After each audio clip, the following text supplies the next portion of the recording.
Hey guys, right into the next video. We're going to apply the potential energy and force relation and learn about simple harmonic motion and derive the formula for potential energy for springs. So here we go. Let's dive right in. So simple harmonic motion, I'm going to write as SHM, but I'll show that that's what it means. Simple harmonic motion. Harmonic means it repeats in a predictable way that has a what we call a period and a frequency. We might get into that later. Simple means that the force, and to get harmonic motion, you always need the force to point inward, which is what I'm going to outline in a second. Here we have the force being directly proportional to the displacement. I'm going to use X. You could also use Y. X or Y, as we know, works, but I'm going to use X. This is the displacement, right? So we have this, right, is our what we call the restoring force. I'm going to use S for springs.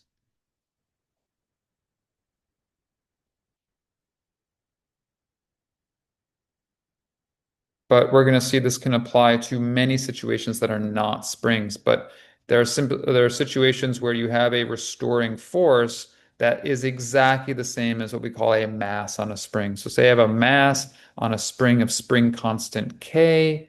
The spring constant is its rigidity, as you can see. Hopefully that makes sense, right? If you have a stronger value of K, you have more force per distance. So if I stretch it a centimeter and you have a stronger spring, that manifests in as the intermolecular forces in the metal or plastic or whatever it's made of.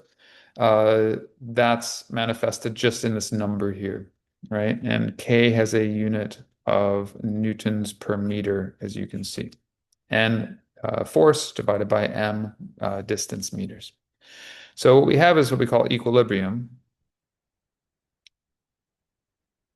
which is defined as x equals 0, where the force is also equals 0. Obviously, if I plug in 0 here, you're going to get 0 force, but that's where the the spring is neither stretched nor compressed. So there's no force, right? So if I were to stretch it past equilibrium, notice that that would mean a positive displacement. I get a negative force restoring it back, right?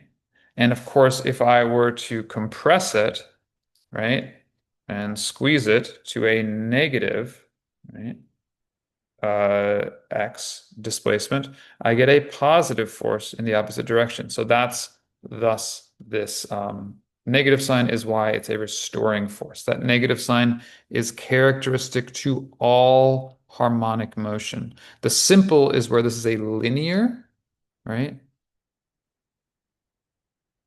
relationship. So the simple refers to that this is a linear relationship at distance. Harmonic refers to that it's a restoring force that's predictable and measurable, and you get a steady period or frequency. And of course, the motion means it moves back and forth. So simple harmonic motion. Great. So here's this is called Hooke's law, by the way. Just to give it a name that normally is given. I might say Hooke's law just because I was trained to say that, but I usually will just say the word restoring force because I like talking about what it is, not necessarily the name of whoever figured this out first or modeled this first back in the day. I like referring to it like we're thinking of it for the first time, right? Beginner's mind, right? So we're not memorizing, we're thinking, right? So I encourage you to do that. But I might say Hooke's law just as a shortcut, and I just want to let you know that's what I'm referring to. I hope that makes sense. And I encourage you guys to think about this on your own. Don't memorize, think. So we have the restoring force, F equals negative kx. These are vectors. And the question is then, what is the potential energy as a function of x? Well, if you recall, force, right, as a function of x is the negative slope of potential energy.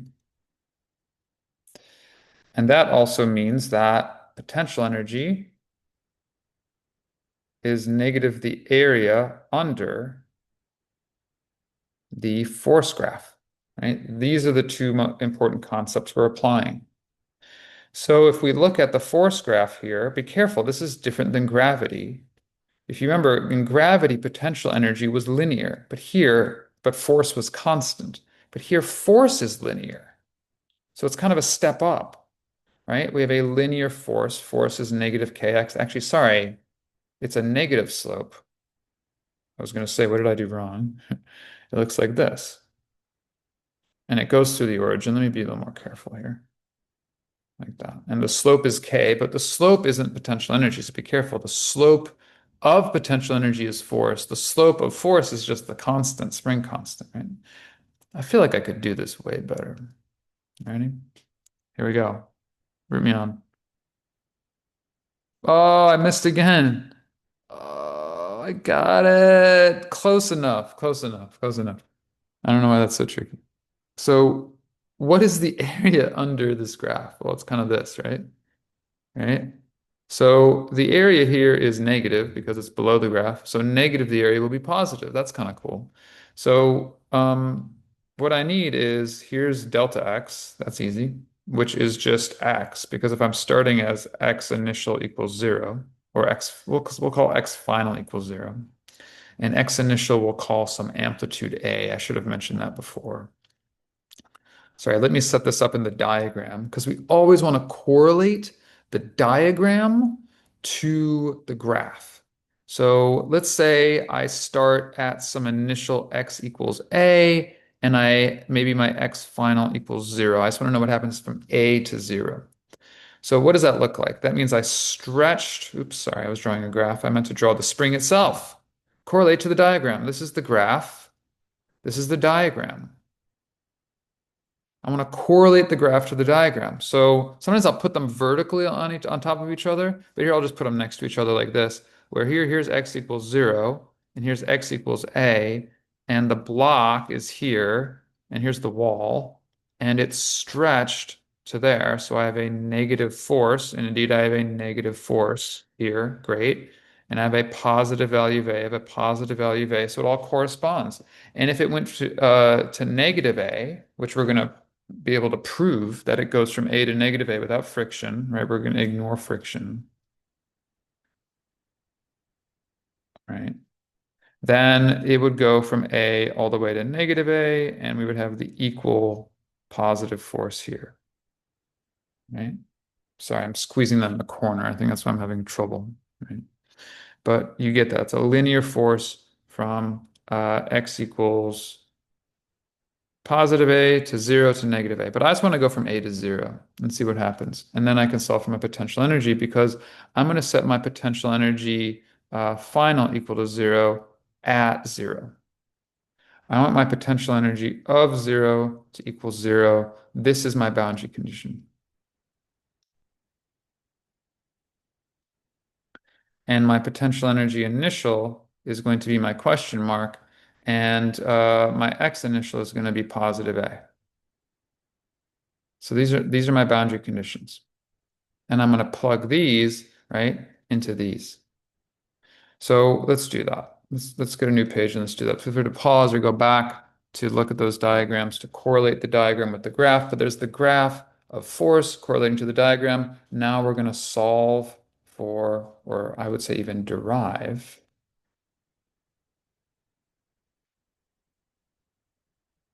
potential energy as a function of x. But first, I'm going to solve for just potential energy initial at x equals a, just to give me an idea. And then I'm going to do a general potential energy at just x, at x equals x. If you remember, we did it with gravity, where it's just, I just want a y equals y. I don't want an h involved. But let's do this first. And this will inform this. So how do I do this? Well, you just write delta PE equals negative F average times delta X. So what's F average?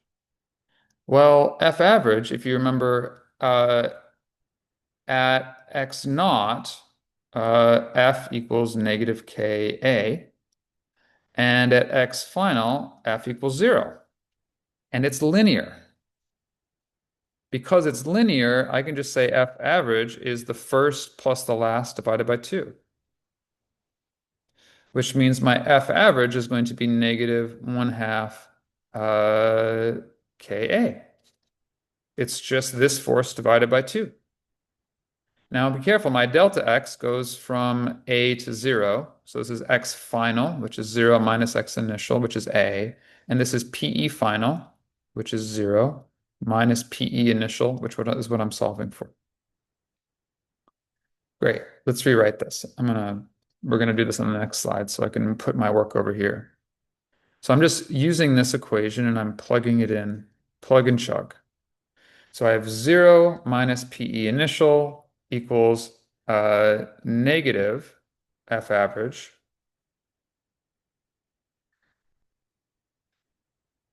Just keeping track of my negative signs here, guys. They always are the bane of my existence, right? Negative, negative, negative. I think we're going to be good. Negative 1 half Ka times 0 minus A. So negative, negative, negative cancels the negative here. And I have PE initial, notice, equals 1 half Ka squared. Boom. Remember, guys, this is the whole point.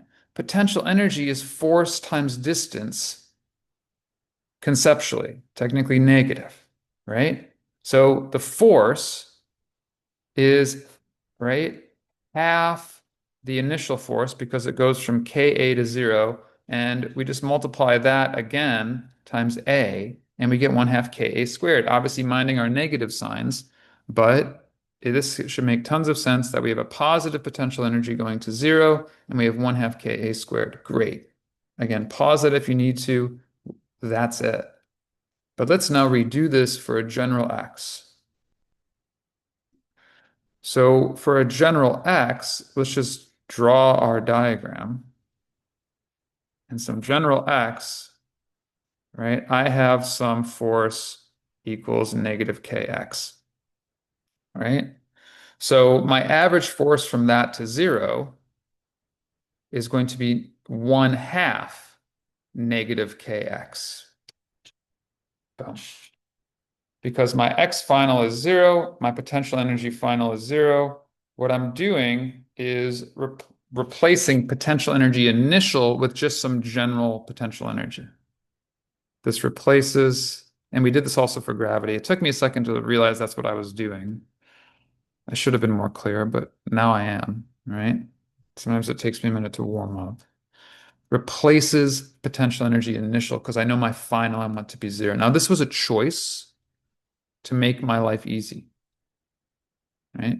But I hope it makes sense why we would do that. We want to end at the 0 point, right? And the equilibrium is an obvious marker, an obvious reference, right? If we chose a different one, it would just shift the graph up or down, and it would physically work to predict outcomes.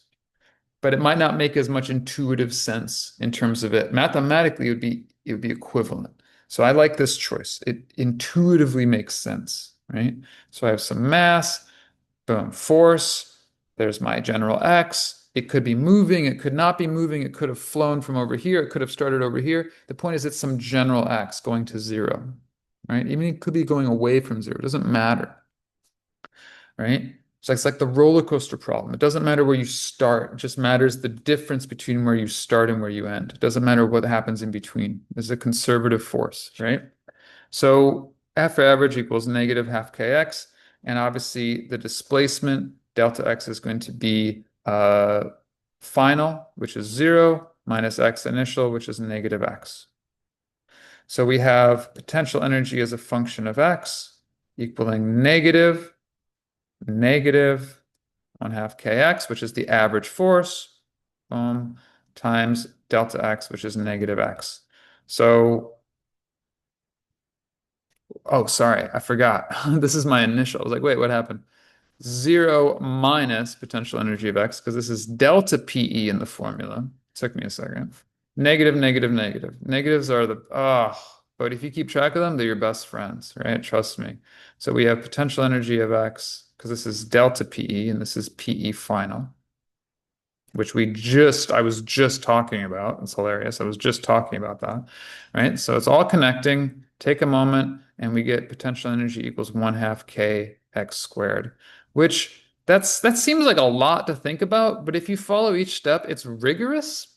This is complete This is a complete physics rigorous derivation where we're using vectors appropriately, we're using the units appropriately, and conceptually this makes sense. We have the average force times the distance, right? We have the average force times the displacement times the delta x. So average force is half kx times delta x is x. It makes sense it's 1/2 kx squared. So what does that look like? Let's graph them both, right? So we have f of x graph and potential energy of x graph. F of x graph looks like this. Sorry, I did it again. Let me move my axes over. Yes, smart. You ever do that where you draw your axes and you realize you forgot that it has to be negative and so it like messes you up? Yeah, it's okay. Take a moment and redraw it. It's worth it. Hopefully I'm showing you that right now. Right? So here we have f is negative. Here we have f is positive. Here we have x is negative. So negative x, not delta. And here we have x is positive. Right? Makes sense. Potential energy of x, though, is going to be always positive because it ends at zero. And in each direction, the force times since force always counters x, it's going to be adding potential energy. So here, since if we're pushing it from x equals zero, right, and here's our spring, right, we have F is positive, but x was negative, right? But potential energy is negative F average, of course, times delta x. So we have a negative times a positive times a negative, which will equal a positive potential energy, which means energy is stored. So whether it's compressed or stretched, the opposite nature of F and delta X is always going to result in a positive potential energy. That's actually a really important concept. I hope that makes sense. You're always going to get a positive potential energy from that. So what does that look like? That looks like 1/2 kx squared, which is a parabola. So this is linear. This is a parabola. And let me draw it in red. Oops. But it has to end at the origin. Ready? Let's do it like this. Perfect. So if we start at x equals positive a, maybe this is x equals positive a, and then this is x equals negative a. Done. So last but not least, right, what we can do is say, okay, as this goes up, notice that the slope increases. Slope equals positive, large. Slope equals 0. Slope equals negative large value. Just conceptually, we have a large value, we have 0, we have a large value, but here it's positive, here it's negative. What does that mean? That means here the force is positive and large, which of course we know. Force is positive and large. Slope is positive and large. So when I say correlate, this correlates to this. And this slope is positive and large means f is negative and large. Negative just meaning left. Right? And it is. Look. Oh my God. Right? It's negative and large at x equals positive a. And look, it's 0 in the middle. And look, it's 0 in the middle. We have correlations. This correlates with this perfectly. Please pause and make that make sense. Solving for kinetic energy is the next step. I did mention we do it with gravity. I'm going to do that real quick.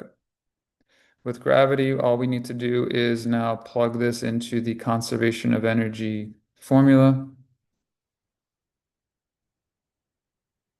right? If I start out with 0 kinetic energy, right? Let's just say I do. I drop something, right? From height h. My kinetic energy final is now my kinetic energy of x. My potential energy final is going to be mgh. My potential energy final is going to be my potential energy of x. So sorry, of y, not x. So which replaces PE or KE in general is depending on how you're interpreting it. That's why I paused at the beginning. In this case, I know that the potential energy is this, the kinetic energy is this, and my unknowns, my dependent variables are the final. When I was deriving it, it was the other way around. But since I have a general formula, that information can switch. So I'm really solving for this. I know PE of y is mgy. So I have mgh, which is my initial potential energy, plus 0 equals mgy, which is my final potential energy,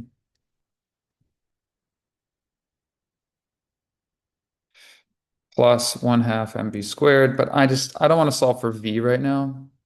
So I just want to solve for a general formula for potential, sorry, for kinetic energy of y. So what do I get? I get kinetic energy equals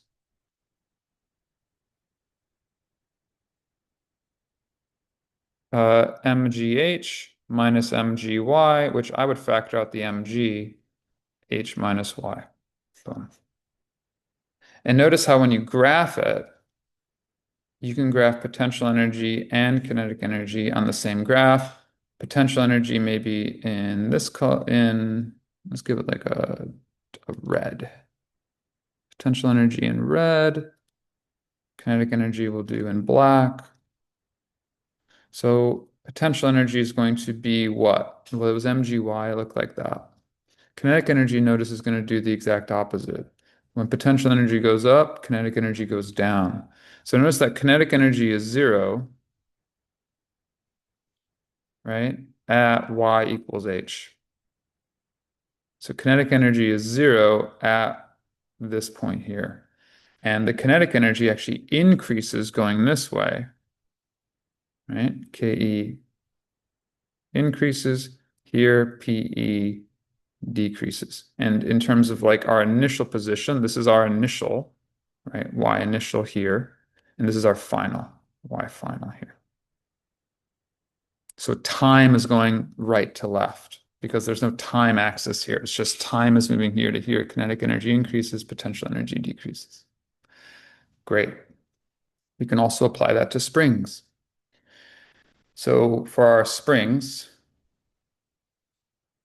right, we're going to do the exact same thing, right? PE initial, you're going to write this first, equals PE final plus KE final, right? My initial is going to be 1 half KA squared because I'm going to start at an initial position of positive A, which means my initial potential energy is this.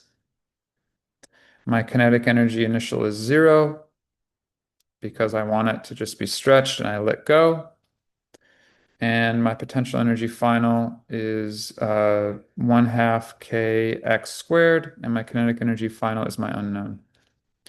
So we have 1 half ka squared plus 0 equals 1 half kx squared plus ke of x, which means ke of x equals 1 half ka squared minus 1 half kx squared. You can confirm my algebra there, and I'm going to factor out a 1 half k because that has a common term and just do a squared minus x squared. And in fact, that is my kinetic energy formula. And you can pause once again and look at that, but I'm just going to graph that right away. We'll do potential energy in red again. And kinetic energy in black. And I'll do the axes in blue. So we'll do x equals positive A, x equals negative A. And with energy, we can prove that it goes from A to negative A without friction because the kinetic energy starts off at 0, right? That equals 1 half k a squared minus x squared. Well, what does that look like? That's a negative parabola.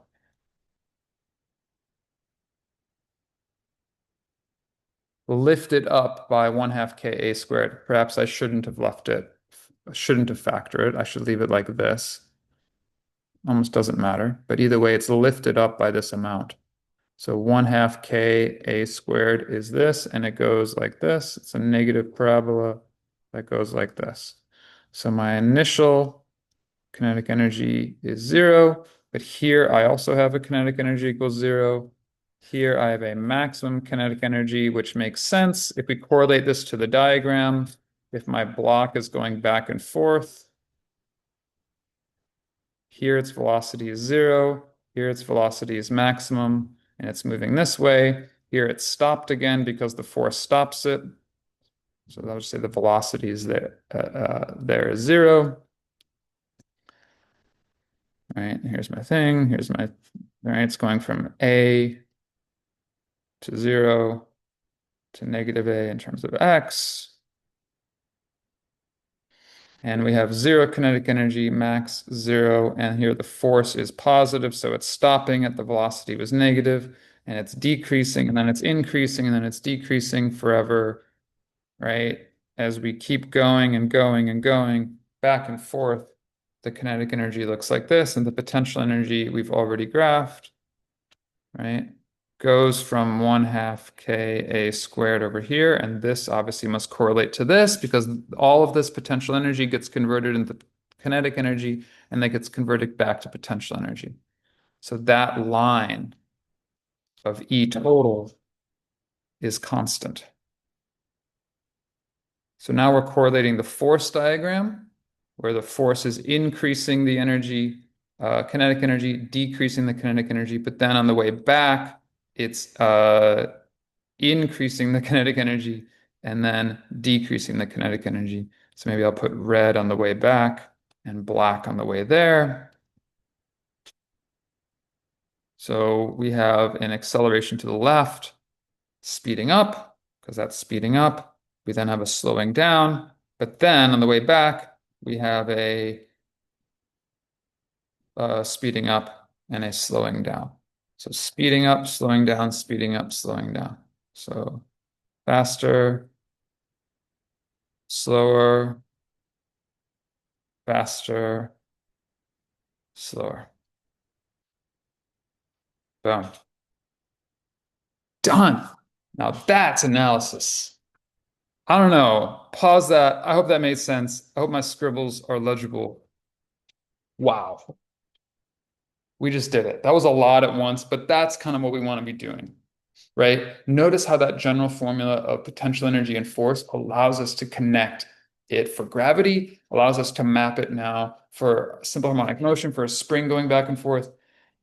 And notice how we can correlate the diagrams with the graphs of force, the graphs of energy, and now the force and velocity, Newton's laws, that vector analysis of speeding up or slowing down, all of those forms of the answer all make the same point. They all show the exact same thing, and they all correlate to each other. That's our goal. That's what we're here to do. Write down any questions. Wow. I hope that made sense. This video is for you to review as many times as you need, but that was it. All encompassing. Sounds cool. I appreciate you guys. You have a beautiful day.